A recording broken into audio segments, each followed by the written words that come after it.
আসসালামু আলাইকুম আ রহমতুল্লাহ। আশা করি সকলে সুস্থ আছেন।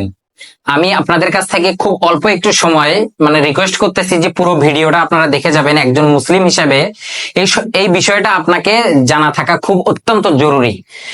আশা করি ভিডিওটা পুরোটা দেখে যাবেন। এর আগে আমি রিকোয়েস্ট করতেছি যে আপনারা একটা ভিডিও দেখাচ্ছি, এই ভিডিওটার কথাগুলো আপনারা একটু মনোযোগ সহকারে শুনবেন। ভিডিওটা একটু দেখেন আপনারা। ওয়াহাবির পিছনে নামাজ পড়া যাবে এবং তাদের সাক্ষাৎ মেয়ে বিয়ে দেওয়া যাবে, তাদেরকে দেখলে সালাম দেওয়া যাবে, তারা মরলে জানাজায় যাওয়া যাবে। এখন আল্লাহ বলে ওয়ালা তাকুম আলা কাবরিহি, তারা মারা গেলে তাদের কবরের কাছে যাওয়া যাবে। যাই হোক, ভিডিওটা দেখতে পারলেন। গিয়াসউদ্দিন তাহেরি সাহেব হুজুর ইনি বলতেছে যে ওয়াহাবিদের পিছনে নামাজ পড়া যাবে না, ওয়াহাবিদের পিছনে নামাজ পড়া যাবে না, সুন্নি হলে সুন্নিদের পিছনে নামাজ পড়া যাবে। এরপরে উনি কিছু কথা বললেন, ওয়াহাবিদের কবর জিয়ারত করা যাবে না, ওয়াহাবিদের সঙ্গে মেয়ে বিয়ে দেওয়া যাবে না, আস্তাগফিরুল্লাহ। এই সমস্ত কিছু বলানোর পরে ওয়াহাবিদের কবর জিয়ারত করা যাবে না, এটা কোরআনের আয়াত দিয়ে উনি বলতেছেন।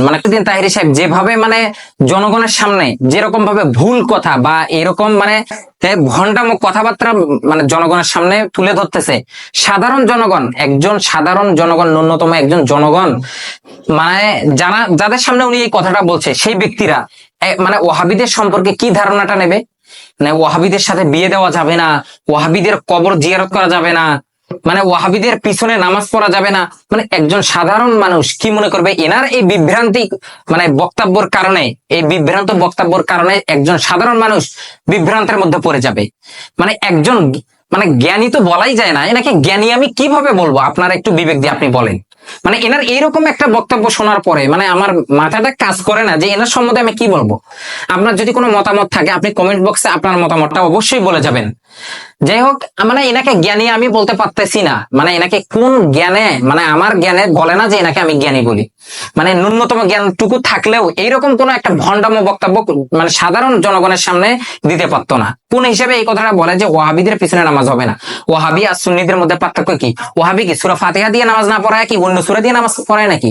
আর সুন্নিরা কি আলাদা কোরআন শরীফ থেকে নামাজ পড়ায় নাকি? হ্যাঁ, আলাদা তাশাহুদ, আলাদা দরুদ শরীফ পড়ায় নাকি? আমি কিছু বুঝি না।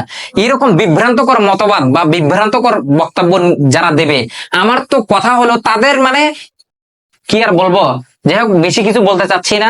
আমি সর্বোচ্চ একটা রিকোয়েস্ট করব যে মানুষের সামনে যারা কথা বলে, এরকম আলোচনা যারা মানুষের সামনে করে, যারা বক্তব্যর মঞ্চে বসে আলোচনা করে, তাদেরকে একটা রিকোয়েস্ট করব যে ভাই, আপনারা মানুষের সামনে কথা বলার শুরুতে এবং শেষে আপনারা প্রতিটা স্টেপ বাই স্টেপ এই কথাটা খেয়াল করবেন যে আপনার কোনো কথার কারণে যেন সাধারণ মানুষের মধ্যে বিভ্রান্ত সৃষ্টি না হয়, সাধারণ মানুষ যেন ভুল না বোঝে। আপনি এই জিনিসটা মাথায় রেখে মানুষের সামনে কথা বলবেন।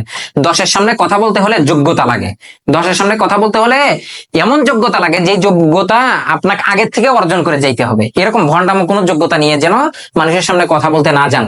যাই হোক, আমি এতটুকু কথা বলবো, যাদের কাছে আমার এই ভিডিওটা পৌঁছাবে, আপনারা বিবেক দিয়ে, আপনাদের জ্ঞান দিয়ে আপনারা একটু যাচাই করবেন এবং আপনাদের মতামতটা আপনারা কমেন্ট বক্সে একটু বলে যাবেন। যাই হোক, সকলে সুস্থ থাকবেন, ভালো থাকবেন, এই বলে আমি আমার কথা শেষ করতেছি। আসসালামু আলাইকুম ওয়া রাহমাতুল্লাহ।